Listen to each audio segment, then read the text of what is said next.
بسم الله الرحمن الرحيم إن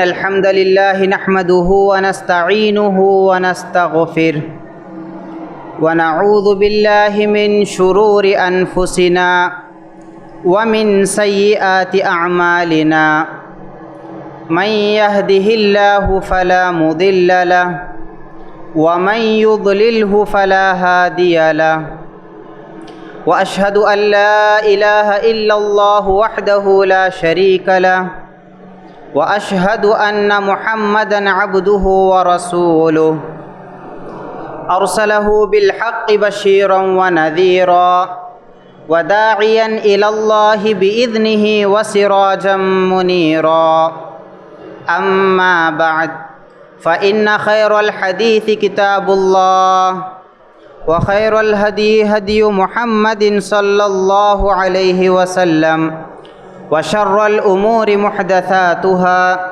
وكل محدثة بدعة وكل بدعة ضلالة وكل ضلالة في النار فأعوذ بالله السميع العليم من الشيطان الرجيم من همزه ونفخه ونفثه بسم الله الرحمن الرحيم ومن أحسن قولا ممن دعا إلى الله وعمل صالحا وقال إنني من المسلمين وقال الله تبارك وتعالى في موضع آخر قل هذه سبيلي أدعو إلى الله على بصيرة أنا ومن اتبعني وسبحان الله وما أنا من المشركين وقال الله تبارك وتعالى في موضع آخر ادع إلى سبيل ربك بالحكمة والموعظة الحسنة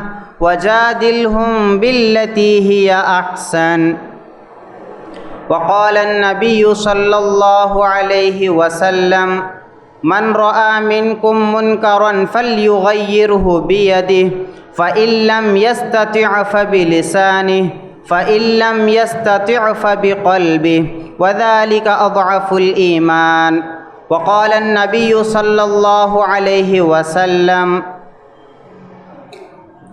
فوالله لأن يهدي الله بك رجلا واحدا خيرا لك من حمر النعم تمام قسم کی حمد و ثنا، کبریائی، بڑائی، بزرگی، عزت و جاہ و جلال صرف اس اللہ وحدہ لا شریک کے لیے ہے جس نے ہم تمام لوگوں کی تخلیق کی، ہم تمام لوگوں کو بنایا، اور اس نے مزید یہ احسان کیا کہ ہم تمام لوگوں کو اشرف المخلوقات میں امت محمدیہ میں سے منہج سلف پر چلنے والا مسلمان بنایا۔ الحمدللہ الذی ہدانا لہذا وما کننا لنہتدی لولا ان ہدانا اللہ۔ اس مختصر سی حمد و ثنا کے بعد لاکھوں کروڑوں درود و سلام نازل ہو تمام انبیاء پر، بالخصوص نبی آخر الزماں جناب محمد الرسول اللہ صلی اللہ علیہ وسلم پر، جو تمام عالم والوں کے لیے رحمت بن کر کے آئے، رحمت للعالمین بن کر کے آئے، اور جن کو اللہ رب العالمین نے داعیاً الی اللہ قرار دیا، اور جن کی دعوت کی وجہ سے آج ہم مسلمان ہونے پر فخر محسوس کرتے ہیں۔ اللہم صلی علی محمد وعلی آل محمد کما صلیت علی ابراہیم وعلی آل ابراہیم انک حمید مجید۔ اللہم بارک علی محمد وعلی آل محمد کما بارکت علی ابراہیم وعلی آل ابراہیم انک حمید مجید۔ حاضرین جمعہ، چونکہ آج جمعۃ المبارکہ ہے جس میں تمام مسلمان پاک صاف ہو کر کے مسجد تشریف لاتے ہیں تاکہ ہم اس اللہ وحدہ لا شریک کی اجتماعاً عبادت کر سکیں جس کا حکم اللہ اور اس کے رسول صلی اللہ علیہ وسلم نے دیا ہے۔ تو آج کے اس جمعہ کے خطبے میں جو عنوان لے کر کے میں کھڑا ہوا ہوں وہ ہے موجودہ دور میں دعوت الی اللہ کی اہمیت، فضیلت اور اس کے تقاضے۔ موضوع کے شروع کرنے سے قبل میں مقدمے کے طور پر کچھ چیزیں رکھنا چاہوں گا، کیونکہ اس مقدمے کو جاننا یا اس انٹروڈکشن کو جاننا موضوع کو سمجھنے میں معاون ہوگا۔ سب سے پہلی چیز یہ ہے کہ چونکہ ہم تمام لوگ جانتے ہیں کہ اللہ رب العالمین نے ہم تمام لوگوں کو کیوں پیدا کیا، لفظ کیوں، اس کا واحد جواب اللہ رب العالمین نے خود قرآن مجید میں ارشاد فرمایا ہے، وَمَا خَلَقْتُ الْجِنَّ وَالْإِنسَ إِلَّا لِيَعْبُدُونَ، یعنی میں نے جنات اور انسانوں کو صرف اور صرف میری عبادت کے لیے پیدا کیا۔ اللہ رب العالمین کی عبادت کے لیے ویسے تو فرشتے موجود تھے جو لا یعصون اللہ ما امرہم ویفعلون ما یؤمرون، جو اللہ کی کبھی نافرمانی ہی نہیں کرتے اور اللہ تعالیٰ جو ان کو حکم دیتا ہے وہ فوراً کر گزرتے ہیں۔ لیکن اللہ رب العالمین نے انسان اور جنات کو اس لیے پیدا کیا کہ وہ عبادت کر سکیں، لیکن انسان اور جنات میں اللہ رب العالمین نے ایک اور چیز شامل کر دی، وہ ہے آزمائش۔ اللہ رب العالمین نے جو ہمیں پیدا کیا، پیدا کرنے کے بعد وہ ہم تمام لوگوں کی آزمائش کرے گا۔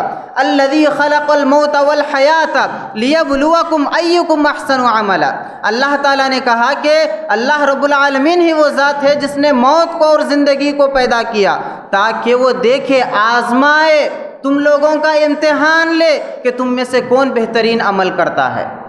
چنانچہ اللہ رب العالمین نے جب آدم علیہ السلام کی تخلیق کی، اللہ رب العالمین نے جب آدم علیہ السلام کو پیدا کیا، اس کے بعد تمام لوگوں کو سجدے کا حکم دیا، تمام لوگوں نے کیا سوائے ابلیس کے، اور اس ابلیس کو جب اللہ رب العالمین نے پوچھا ما منعک ان تسجد لما خلقت بیدی، یعنی آخر تجھے کس چیز نے روکے رکھا سجدہ کرنے سے، جبکہ میں نے تمہیں حکم دیا تھا کہ تم اس آدم کو سجدہ کرو؟ تو ابلیس نے کہا قال انا خیر من، میں اس آدم سے بہتر ہوں، خلقتنی من نار وخلقتہ من طین، تو نے مجھے آگ سے پیدا کیا اور اس کو مٹی سے پیدا کیا۔ اس نے قیاس کیا، اس کے بعد اس قیاس میں اس نے آدم علیہ السلام کو سجدہ نہ کر کے اللہ رب العالمین کی نافرمانی کی۔ پھر اس کے بعد اس نے ایک اہم چیز اللہ رب العالمین کے سامنے چیلنج کے طور پر کہا، اس نے کہا فَبِعِزَّتِكَ، اے اللہ تیری عزت کی قسم ہے، لَأُغْوِيَنَّهُمْ أَجْمَعِينَ، میں اس آدم کے تمام نسلوں کو بہکاؤں گا، ان تمام لوگوں کو بہکاؤں گا جو آدم علیہ السلام سے لے کر کل قیامت کے دن تک آئیں گے۔ اس کے بعد اس نے کہا کہ میں ان کے آگے سے آؤں گا، پیچھے سے آؤں گا، دائیں سے بائیں سے، ہر جگہ سے آ کر کے ان کو بہکاؤں گا، الا عبادک منہم المخلصین، سوائے ان لوگوں کے جو مخلص ہیں۔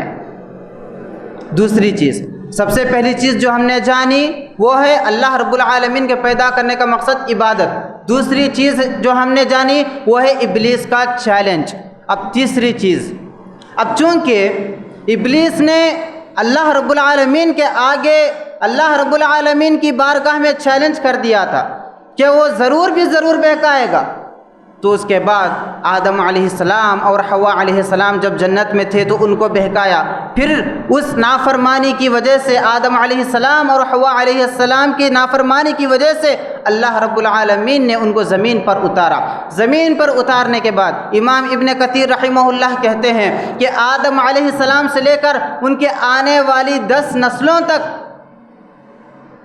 اس وقت تک تمام کے تمام لوگ ایک اللہ کی عبادت کرتے رہے. اس درمیان گناہیں ہوتی رہیں لیکن شرک کبھی نہیں ہوا ان 10 نسلوں میں. پھر 10 نسلوں کے بعد اس کائنات میں سب سے پہلا شرک وجود میں آیا، سب سے پہلا شرک. اس کے بعد جب شرک کا آغاز ہوا تو اللہ رب العالمین نے اس دنیا میں سب سے پہلا رسول جو داعی بن کر آیا وہ ہے نوح علیہ السلام تھے. نوح علیہ السلام کو اللہ رب العالمین نے داعی بنا کر سب سے پہلا رسول بنا کر کے بھیجا. اس کے بعد سورہ نوح اگر آپ پڑھیں گے تو اس میں کس قدر تفصیل سے اللہ رب العالمین نے نوح علیہ السلام کی دعوت کا تذکرہ کیا. نوح علیہ السلام کہتے ہیں اللہ رب العالمین کی بارگاہ میں، اے اللہ میں ان تمام لوگوں کو دعوت دیتے دیتے تھک گیا ہوں. کیونکہ اللہ تعالیٰ نے ان کے سلسلے میں کہا فَلَبِثَ فِيهِمْ أَلْفَ سَنَةٍ إِلَّا 50 عَامًا. نوح علیہ السلام اپنے قوم میں 950 برس تک دعوت دیتے رہے. 950 برس آپ سوچیں، 950 برس تک لگاتار دعوت دیتے رہنا، وہ بھی اس دعوت کے نتیجے میں کتنے لوگ ایمان لائے؟ مفسرین کہتے ہیں کہ صرف 80 لوگ ایمان لائے، یعنی 950 برس تک صرف 80 لوگ ایمان لائے. تو تیسری چیز جو تھی وہ ہے دعوت. تو سب سے پہلی چیز جو ہم نے جانی وہ ہے مقصد یعنی عبادت. دوسری چیز ہے جو ہم نے جانی ہے وہ ہے ابلیس کا چیلنج، اور تیسری چیز ہے دعوت. یہیں سے دعوت کا آغاز ہوتا ہے. دعوت کا آغاز یہیں سے اس کائنات میں شروع ہو جاتا ہے. اللہ رب العالمین نے نوح علیہ السلام کے سلسلے میں بیان کیا. وہ اللہ رب العالمین کی بارگاہ میں کہتے ہیں اے اللہ میں اپنی قوم والوں کو جب بھی دعوت دیتا ہوں، جب بھی ان کو تیری طرف بلاتا ہوں، وہ لوگ اپنے انگلیوں کو کانوں میں رکھ لیتے ہیں. میں نے ان کو علل اعلان بلایا، میں نے ان کو سری طور پر بھی بلایا، اور اسی طرح ان کو ہر طرح سے بلانے کی کوشش کی. اس کے بعد بالآخر اللہ رب العالمین نے جب دیکھا کہ اب یہ قوم ایمان لانے والی نہیں ہے، جتنے لوگ ایمان لا چکے، اس کے بعد اللہ تعالیٰ نے بقیہ قوم والوں کو ہلاک و برباد کر دیا. اب دیکھیں یہاں سے یہ 3 چیزیں جو ہیں، اس کے بعد یہاں سے آپ سمجھ سکتے ہیں کہ دعوت کا آج کے معاشرے میں فی الحال اس دور میں کتنی زیادہ اہمیت ہوگی. سب سے پہلے ہم جان لیتے ہیں کہ دعوت کہتے کس کو ہیں. لغت میں، عربی لغت میں دعوت کا معنی ہے پکارنا، بلانا، ندا دینا، آواز دینا، اس کو دعوت کہتے ہیں. اسی سے دعا ہے جو ہم اللہ رب العالمین کے آگے دعا کرتے ہیں، کیا ہے؟ ہم اللہ تعالیٰ کو آواز لگاتے ہیں، پکارتے ہیں. تو اسی طرح اصطلاح میں، شریعت میں اس کی ڈیفینیشن جو ہے کئی علماء نے بیان کیا ہے، لیکن بہترین جو ڈیفینیشن کیے ہیں، تعریف کیے ہیں اس دعوت کی، وہ ہے شیخ الاسلام ابن تیمیہ رحمہ اللہ. وہ کہتے ہیں کہ یہ دعوت چونکہ اسلام، ایمان، احسان 3 چیزوں پر قائم ہے، تو انہی 3 چیزوں کی طرف بلانا اصل دعوت ہے.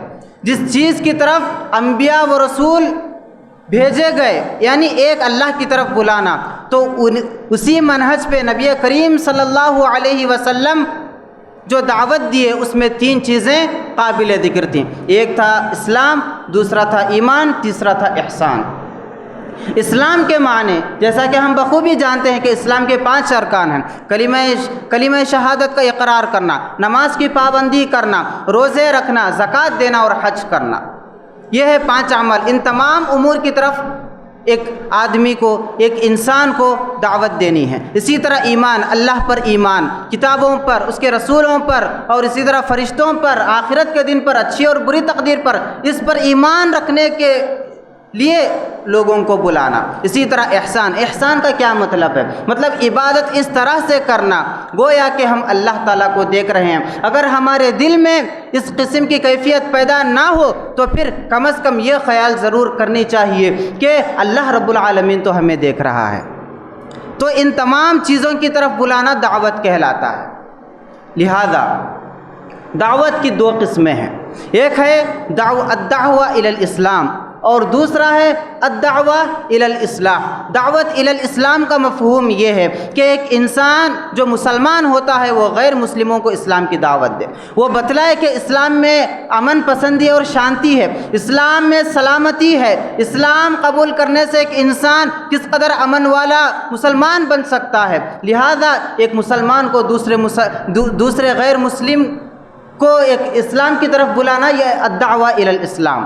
اور دوسری چیز ہے الدعوہ الی الاصلاح، اصلاح کی طرف بلانا، یعنی ایک مسلمان کا دوسرے مسلمان کو اچھائی کی طرف بلانا۔ ایک مسلمان دیکھتا ہے کہ دوسرا مسلمان نمازیں نہیں پڑھ رہا ہے تو اس کو جا کر کے سمجھائے کہ نماز پڑھنا یہ ہم پر واجب ہے، فرض ہے، ضروری ہے، لہذا اس کو نماز کی طرف بلانا۔ اگر کوئی شخص روزے نہیں رکھ رہا ہے تو اس کو روزے رکھنے کی طرف بلانا ہے۔ اگر کوئی شخص صدقہ و خیرات نہیں دے رہا ہے تو اس کو صدقہ و خیرات کرنے پر ابھارنا ہے، اس کی طرف دعوت دینا ہے۔ تو یہ الدعوہ الی الاصلاح ہے، جس کو اللہ رب العالمین نے قرآن مجید میں الامر بالمعروف والنہی عن المنکر کہا۔ تو سب سے پہلے کا حکم یعنی الدعوہ الی الاسلام کا حکم یہ ہے کہ یہ فرض کفایہ ہے، یعنی معاشرے میں سے چند لوگ اس ذمہ داری کو اٹھا لیں تو باقی لوگوں پر سے ذمہ داری ساقط ہو جاتی ہے۔ لیکن یہ جو دوسری قسم ہے الدعوہ الی الاصلاح یعنی امر بالمعروف و نہی عن المنکر، یہ ہر مسلمان پر واجب ہے، ضروری ہے، ہر مسلمان پر امر بالمعروف و نہی عن المنکر۔ لہذا دعوت کی اہمیت اور فضیلت کے سلسلے میں قرآن و حدیث میں کئی نصوص وارد ہیں۔ اللہ اور اس کے رسول صلی اللہ علیہ وسلم نے کئی مقامات پر دعوت کی اہمیت و فضیلت بیان کی ہیں۔ اللہ رب العالمین نے اس امت کی امت محمدیہ کی خصوصیت بیان کرتے ہوئے کہا کنتم خیر امت اخرجت للناس تأمرون بالمعروف وتنہون عن المنکر، یعنی اے لوگو تم بہترین امت ہو۔ اللہ تعالیٰ نے خیر امہ کہا، کنتم خیر امت اخرجت للناس، جو لوگوں کے لیے نکالی گئی ہو۔ کس لیے اللہ تعالیٰ نے ہمیں پیدا کیا، کس لیے ہم تمام کو اللہ تعالیٰ نے نکالا؟ اللہ تعالیٰ نے آگے کہا تأمرون بالمعروف وتنہون عن المنکر، کیونکہ تم بھلائی کا حکم دیتے ہو اور برائی سے روکتے ہو۔ اللہ تعالیٰ نے اس امت کی خصوصیت بیان کرتے ہوئے کہا کہ تم بہترین امت اسی وقت ہو سکتے ہو جب تم امر بالمعروف ونہی عن المنکر کا فریضہ انجام دو۔ اسی طرح اللہ رب العالمین نے آگے بیان فرمایا وَأُولَئِكَ هُمُ الْمُفْلِحُونَ، یہی لوگ دنیا و آخرت میں کامیاب ہونے والے ہیں۔ دنیا و آخرت میں اگر کامیابی ہونا ہے تو ہمیں دعوت الی اللہ اور امر بالمعروف و نہی عن المنکر کا فریضہ انجام دینا ہے۔ اسی طرح دوسرے مقام پر اللہ رب العالمین نے ارشاد فرمایا والمؤمنون والمؤمنات بعضهم اولیاء بعض، مؤمن مرد اور مؤمن عورتیں، یعنی مؤمن مرد میں سے جتنے بھی مؤمن مرد ہیں وہ تمام کے تمام آپس میں ایک دوسرے کے دوست ہیں۔ والمؤمنات، اور اسی طرح مؤمن عورتیں جتنے بھی ہیں وہ تمام کے تمام آپس میں دوست ہیں، سہیلیاں ہیں۔ اس کے بعد آگے اللہ تعالیٰ نے کہا کیوں؟ یأمرون بالمعروف وینہون عن المنکر، کیونکہ وہ بھلائی کا حکم دیتے ہیں اور برائی سے روکتے ہیں۔ ویقیمون الصلاۃ، نمازوں کی پابندی کرتے ہیں۔ ویطیعون اللہ ورسولہ، اور اللہ اور اس کے رسول کی اطاعت و فرما برداری کرتے ہیں۔ اس کے بعد آگے اللہ تعالیٰ نے کہا اولئک سیرحمہم اللہ، یہ جو لوگ ہیں امر بالمعروف و نہی عن المنکر کا فریضہ انجام دینے والے، نمازوں کی پابندی کرنے والے، اللہ اور اس کے رسول کی اطاعت کرنے والے، حقیقی لوگ یہی ہیں جن پر اللہ تعالیٰ کی رحمت نازل ہوتی ہے۔ اولئک سیرحمہم اللہ۔ تو اللہ رب العالمین نے ایسے لوگوں کی اہمیت و فضیلت بیان کرتے ہوئے ارشاد فرمایا۔ اسی طرح نبی کریم صلی اللہ علیہ وسلم نے علی رضی اللہ عنہ سے کہا کہ اے علی فواللہ، اللہ کی قسم، لَأَن يَهْدِيَ اللَّهُ بِكَ رَجُلًا وَاحِدًا، کہ اگر ایک آدمی بھی اللہ رب العالمین کے حکم سے تمہارے ذریعے سے کوئی ایک آدمی بھی اسلام قبول کر لے یا اچھائی یا بھلائی کا کام کر لے تمہارے ذریعے سے، خَيْرًا لَكَ مِنْ حُمُرِ النَّعَمِ، نبی کریم صلی اللہ علیہ وسلم نے کہا کہ یہ تمہارے لیے سرخ اونٹوں سے بھی بہتر ہے۔ سرخ اونٹ، نبی کریم صلی اللہ علیہ وسلم کے زمانے میں سرخ اونٹ جس کے پاس ہوتا تھا وہ بہت بڑا مالدار سمجھا جاتا تھا۔ تو نبی کریم صلی اللہ علیہ وسلم نے کہا کہ وہ سرخ اونٹ ہونے سے بھی بہتر ہے کہ تمہارے ذریعے سے کوئی ایک آدمی ہدایت پا جائے۔ لہذا دعوت اللہ اور اسی طرح امر بالمعروف نہی عن المنکر یعنی بھلائی کا حکم دینا اور برائی سے روکنا، اس کی اتنی فضیلت ہے کہ کئی آیتیں اور نصوص اس پر دلالت کرتی ہیں۔ اسی طرح نبی کریم صلی اللہ علیہ وسلم نے ارشاد فرمایا کہ اے لوگو یاد رکھو، اگر تم میں سے کوئی شخص دیکھے، کہیں برائی دیکھے، کسی شخص کو برا کرتے ہوئے دیکھے تو جائے اس کے پاس جا کر کے ہاتھ سے روکنے کی کوشش کرے، ہاتھ سے روکے کہ تم یہ کام نہ کرو۔ اس کے بعد نبی کریم صلی اللہ علیہ وسلم نے کہا فَإِن لَّمْ يَسْتَطِعْ، اگر تم اس بات کی قدرت نہ رکھو کہ تم ہاتھ سے روکو تو نبی کریم صلی اللہ علیہ وسلم نے کہا فَبِلِسَانِ، تو تم اپنی زبان سے روکو۔ فَإِن لَّمْ يَسْتَطِعْ، اگر تم زبان سے روکنے کی بھی طاقت نہیں رکھتے فَبِقَلْبِهِ، تو اپنے دل میں برا جانو، وَذَلِكَ أَضْعَفُ الْإِيمَانِ، اور یہ نہایت ہی بہت ہی کمزور ایمان والا شخص ہے جو نہ تو ہاتھ سے روکتا ہے نہ زبان سے روکتا ہے، بس دل میں برا جانتا ہے۔ نبی کریم صلی اللہ علیہ وسلم نے ارشاد فرمایا۔ اب آئیے جانتے ہیں کہ دعوت اللہ کے یا پھر امر بالمعروف و نہی عن المنکر کا فریضہ انجام کیسے دیا جائے، اس کے کیا طریقے ہیں۔ اس کے لیے علماء بیان کرتے ہیں کہ سب سے پہلے ایک آدمی مخلص ہو، اخلاص اپنے اندر پیدا کرے، جو بھی عمل کرے چاہے وہ جتنی بھی چھوٹی عبادت کیوں نہ ہو، اس کے لیے اخلاص کا ہونا ضروری ہے۔ اخلاص یعنی خلوص، للہیت، صرف اللہ رب العالمین کے لیے وہ کام کرنا ہے، اخلاص اپنے اندر پیدا کرنا۔ اللہ رب العالمین نے قرآن مجید میں ارشاد فرمایا فَاعْبُدِ اللَّهَ مُخْلِصًا لَهُ الدِّينَ، تم اللہ رب العالمین کی عبادت اس طرح سے کرو مخلص اللہ الدین، اس کی طرف یکسو ہو کر کے، خالص یکسو ہو کر اللہ رب العالمین کے لیے کرنا ہے۔ دوسری چیز ہے علم۔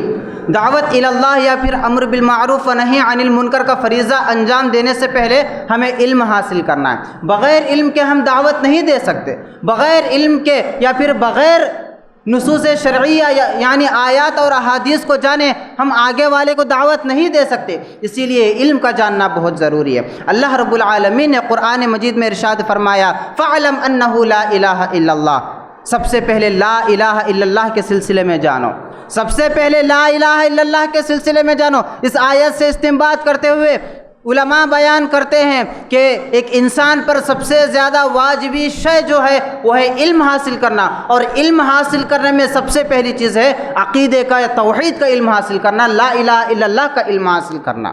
آج ہم میں سے کتنے لوگ ہیں جو لا الہ الا اللہ کے بارے میں جانتے ہیں؟ لا الہ الا اللہ کا کیا معنی ہے، کیا معنی ہے، کون جانتے ہیں؟ جانتے بھی ہیں تو غلط ترجمہ جانتے ہوں گے، اللہ کے سوا کوئی معبود نہیں، جبکہ یہ غلط ترجمہ ہے۔ اللہ کے علاوہ کوئی حقیقی معبود نہیں ہے، یہ اس کا حقیقی ترجمہ ہے۔ اس کے بعد لا الہ الا اللہ کے کیا شروط ہیں، اس کے کیا کنڈیشنز ہیں، اس کے کیا تقاضے ہیں، کون جانتے ہیں؟ اکثر حضرات جو مسلمان ہیں لا الہ الا اللہ کے بارے میں ہی بنیادی جو کلمہ ہے ایک مسلمان کا، جس کلمے کو پڑھ کر ایک مسلمان دائرہ اسلام میں داخل ہوتا ہے، تو اسی کلمے کے بارے میں ہم میں بہت سے احباب لا علمی کا شکار ہیں۔ تو سب سے پہلی چیز جس کو بھی ہم دعوت دے رہے ہوں، چاہے وہ اسلام کی طرف دعوت دے رہے ہوں، چاہے وہ امر بالمعروف نہی عن المنکر کا فریضہ انجام دے رہے ہوں، تو سب سے پہلی واجبی شے ہے وہ ہے علم حاصل کرنا ہے۔ اور تیسری چیز ہے عمل۔ علم حاصل کرنے کے بعد عمل کرنا ہے۔ بہت سے احباب ہیں علم تو حاصل کر لیتے ہیں، جانتے ہیں کہ نماز پڑھنی ہے، اللہ تعالیٰ نے حکم دیا ہے، اللہ رب العالمین نے فرض قرار دیا ہے، لیکن نمازوں کی پابندی کرنے سے کتراتے ہیں، پیچھے رہ جاتے ہیں۔ اللہ رب العالمین نے صدقہ و خیرات کرنا فرض قرار دیا ہے، زکوٰۃ دینا فرض کر دیا ہے، کتنے لوگ ہیں جو زکوٰۃ دیتے ہوں؟ اور اسی طرح روزے رکھنا، رمضان کے روزے رکھنا اللہ کے رسول صلی اللہ علیہ وسلم نے اور اللہ رب العالمین نے فرض قرار دیا، کتنے لوگ ہیں؟ ہمارا معاشرہ دیکھیں، ہمارے اس معاشرے میں ہمارے مسلمانوں کی حالت کو دیکھیں، معلوم ہو جائے گا کتنے لوگ علم رکھنے کے باوجود بھی کس قدر تساہل و غفلت برت رہے ہیں۔ اسی طرح جو چوتھی چیز ہے وہ ہے صبر۔ اگر کوئی انسان اخلاص کے ساتھ، علم کے ساتھ، عمل کے ساتھ دعوت دے رہا ہے تو اس کے لیے صبر کرنا بھی بہت ضروری ہے۔ کیونکہ اللہ رب العالمین نے قرآن مجید میں ایک ایسی صورت نازل فرمائی ہے، اس میں اللہ رب العالمین نے کہا والعصر ان الانسان لفی خسر، زمانے کی قسم یقیناً انسان خسارے میں ہے، گھاٹے میں ہے، مگر اللہ رب العالمین نے آگے جا کر کے کچھ لوگوں کو مستثنا کر دیا، الگ کر دیا کہ وہ لوگ گھاٹے میں نہیں ہیں، ان لوگوں کا کچھ نقصان نہیں ہوگا۔ کون ہے؟ الا الذین آمنوا وعملوا الصالحات، جو لوگ ایمان لائے اور عمل صالح کیے، نیک اعمال کیے، وتواصوا بالحق وتواصوا بالصبر، اور ایک دوسرے کو حق کی وصیت، حق کی نصیحت کرتے رہے۔ کیا مطلب ہے حق کی وصیت کرنا یا حق کی نصیحت کرنا؟ کیا ہے؟ یہی ہے دعوت الی اللہ، یہی ہے امر بالمعروف نہی عن المنکر، یہ ایک دوسرے کو بھلائی کا حکم دینا، برائی سے روکنا۔ اس کے بعد آگے اللہ تعالیٰ نے کہا وتواصوا بالصبر، اور ایک دوسرے کو صبر کی تلقین کرتے رہے۔ صبر کیوں؟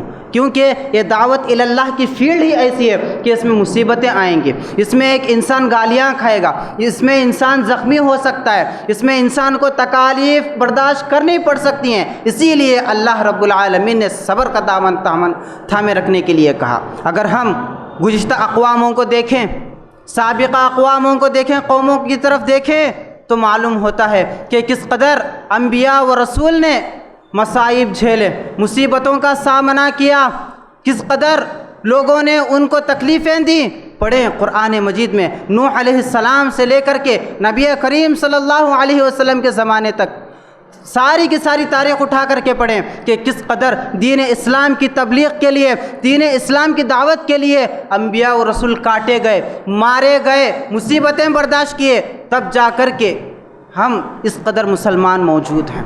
یہ ان لوگوں کا فریضہ تھا جو وہ انجام دے چکے، لیکن آج ہماری باری ہے، آج ہماری باری ہے۔ اللہ رب العالمین نے خیر امت ہمارے حق میں اسی لیے ارشاد فرمایا۔ کیوں؟ کیونکہ ہم امر بالمعروف نہی عن المنکر کا فریضہ انجام دیں۔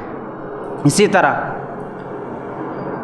جو شخص یا پھر جو لوگ یا پھر جس معاشرے میں امر بالمعروف نہی عن المنکر کا فریضہ انجام دینے والے نہ ہوں، تو ایسے لوگوں کے سلسلے میں نبی کریم صلی اللہ علیہ وسلم نے فرمایا، اما عائشہ رضی اللہ عنہا بیان فرماتی ہیں کہ نبی صلی اللہ علیہ وسلم نے بیان فرمایا کہ اے لوگو، تم امر بالمعروف نہی عن المنکر کا فریضہ انجام دیتے رہو، بھلائی کا حکم دیتے رہو، برائی سے روکتے رہو، ورنہ ایک وقت آئے گا کہ تم دعائیں کرو گے، تمہاری دعا قبول نہیں ہوگی، دعائیں قبول نہیں ہوگی۔ آج ہم دیکھ رہے ہیں کہ ہم دعائیں کر رہے ہیں، اللہ رب العالمین کی بارگاہ میں ہم اجتماعی طور پر فرداً اکیلے دعائیں کر رہے ہیں، لیکن دعائیں قبول کیوں نہیں ہو رہی ہیں؟ وجہ صاف ہے، نبی کریم صلی اللہ علیہ وسلم نے وجہ بیان کر دی ہے کہ امر بالمعروف نہی عن المنکر کا فریضہ انجام دو گے دعائیں قبول ہوں گی، نہیں دو گے دعائیں قبول نہیں ہوں گی، اللہ رب العالمین دعائیں قبول نہیں کرے گا۔ کیوں؟ اس کے سلسلے میں ایک مثال میں واضح کر دیتا ہوں۔ اللہ رب العالمین نے قرآن مجید میں بنی اسرائیل کے قوم والوں کا تذکرہ کیا، کہا وَإِذْ قَالَتْ أُمَّةٌ مِّنْهُمْ لِمَ تَعِظُونَ قَوْمًا اللَّهُ مُهْلِكُهُمْ أَوْ مُعَذِّبُهُمْ عَذَابًا شَدِيدًا، کہ بنی اسرائیل میں ایک قوم تھی، اس میں 3 طرح کے لوگ تھے، ایک عبادت کرنے والے، دوسرے عبادت کے ساتھ ساتھ دعوت الی اللہ یا پھر امر بالمعروف نہی عن المنکر کا فریضہ انجام دینے والے، تیسرے گناہ کرنے والے۔ اللہ رب العالمین نے ان تینوں کے بارے میں ارشاد فرمایا۔ جو لوگ دوسرے گروہ کے جو لوگ تھے، یعنی عبادت کے ساتھ ساتھ دعوت الی اللہ کا کام کرنے والے، وہ پہلے گروہ کے پاس آئے اور انہوں نے کہا کہ تم لوگ عبادتیں تو کر رہے ہو، لیکن دعوت کا کام کیوں نہیں کر رہے، دعوت الی اللہ کا کام کیوں نہیں کر رہے، اور جو لوگ برائی کر رہے ہیں ان کو جا کے روکو۔ تو انہوں نے کہا قالوا معذرت، ہم معذرت کرتے ہیں، ہم نہیں کر سکتے، ہماری عبادت ہمارے لیے کافی ہے۔ اس کے بعد اللہ رب العالمین نے آگے ارشاد فرمایا فَلَمَّا نَسُوا مَا ذُكِّرُوا بِهِ، جب وہ لوگ بھول گئے، پہلے گروہ کے لوگ جب بھول گئے جس بات کی نصیحت انہیں کی گئی تھی، یعنی دعوت الی اللہ کا کام کرنا ہے، تو اللہ رب العالمین نے کہا ہم نے ان کو ظالموں کے ساتھ تباہ و برباد کر دیا۔ ظالموں کے ساتھ یعنی جو لوگ برائی کر رہے تھے ان لوگوں کے ساتھ ہم نے ان کو بھی تباہ و برباد کر دیا۔ اسی طرح جو شخص یا پھر جو حضرات یا پھر جو جس معاشرے میں یہ دعوت یا پھر امر بالمعروف نہی عن المنکر کا فریضہ انجام دینے والے موجود نہ ہوں، تو ان کے سلسلے میں بڑی وعید اللہ رب العالمین نے سنائی ہے، مثال دیتے ہوئے لعن الذین کفروا من بنی اسرائیل علی لسان داود وعیسی ابن مریم ذلک بما عصوا وکانوا یعتدون، یعنی داؤد علیہ السلام اور عیسیٰ علیہ السلام کی زبانی اللہ رب العالمین نے بنی اسرائیل کے کچھ قوم والوں پر اللہ تعالیٰ نے لعنت برسائی۔ کیوں؟ کانوا لا یتناہون عن منکر فعلوا، وہ لوگ دوسرے قوم والوں کو جو برائی کرتے تھے وہ لوگ نہیں روکتے تھے برائی کرنے سے، یعنی آپس میں ایک دوسرے کو برے کام کرنے سے روکتے نہیں تھے. جو وہ لوگ برائی کر رہے تھے اس سے نہ تو بچتے تھے نہ تو دوسروں کو روکتے تھے. تو اللہ تعالیٰ نے کہا ہم نے ان پر لعنت برسا دی. اسی طرح اللہ رب العالمین نے قرآن مجید میں دیگر مقامات پر ارشاد فرمایا کہ پچھلے قوموں میں ایسے لوگ کیوں نہ ہوئے کہ وہ لوگ جب دیکھتے کسی کو برائی کرتے ہوئے تو انہوں نے کیوں نہ روکا. لہذا ایسے لوگ مجرم ہیں جن کو ہم نے تباہ و برباد کر دیا. اس کے بعد آگے اللہ تعالیٰ نے کہا وَمَا كَانَ رَبُّكَ لِيُهْلِكَ الْقُرَىٰ بِظُلْمٍ وَأَهْلُهَا مُصْلِحُونَ. اللہ تعالیٰ نے یہاں پر کہا ایسے قریے والوں کو، ایسی بستی والوں کو، ایسے معاشرے کو اللہ رب العالمین ہلاک و برباد نہیں کرے گا جس میں مصلحین موجود ہوں، جس میں امر بالمعروف و نہی عن المنکر کا فریضہ انجام دینے والے ہوں، جس میں دعوت الی اللہ کی طرف لوگوں کو بلانے والے ہوں. ایسے لوگوں کو اللہ رب العالمین ہلاک و برباد نہیں کرے گا. یہ اللہ رب العالمین نے خود قرآن مجید میں ارشاد فرما دیا. لہذا ہم میں سے تمام لوگوں کی یہ ذمہ داری بنتی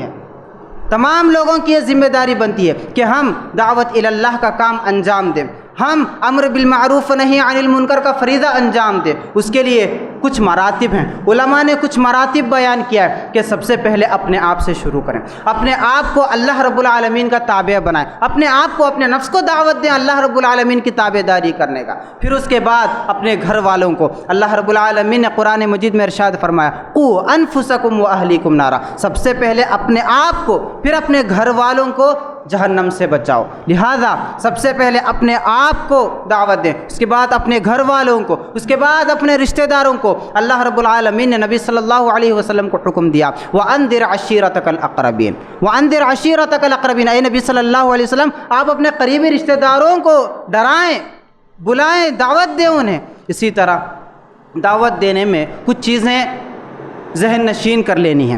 سب سے پہلی یہ ہے کہ جب بھی آپ دعوت دیں، امر بالمعروف و نہی عن المنکر کا فریضہ انجام دیں تو قرآن و حدیث کی تعلیمات آگے والے کو بتائیں. فوراً جا کر کے یہ نہ کہیں کہ آپ ایسے نہ کرو ویسے نہ کرو، نہیں. سب سے پہلے قرآن و حدیث کی تعلیم اس کے سامنے پیش کریں کہ اللہ اور اس کے رسول صلی اللہ علیہ وسلم نے ہمیں اس بات کا حکم دیا ہے کہ کرنا ہے یا نہیں کرنا ہے. پھر اس کے بعد اسی طرح اللہ رب العالمین نے آگے کہا ادعو الی سبیل ربک بالحکمہ والموعظۃ الحسنہ وجادلہم باللتی ہی احسن. یعنی اپنے رب کی طرف اگر بلانا ہے تو حکمت کے ساتھ بلائیں، حکمت اپنانی ہے.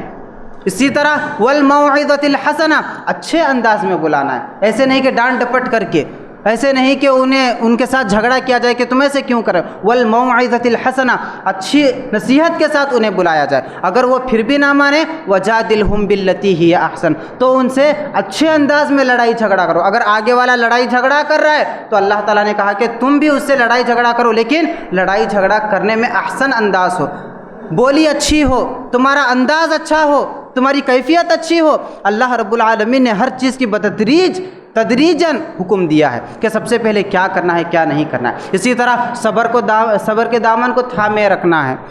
اسی طرح قرآن مجید اور احادیث مبارکہ کے تعلیمات کو ان کے سامنے پیش کرنی.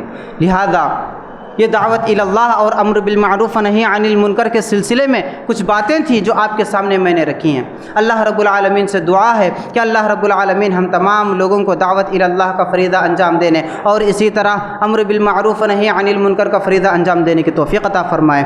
آمین. وآخر دعوانا ان الحمد للہ رب العالمین.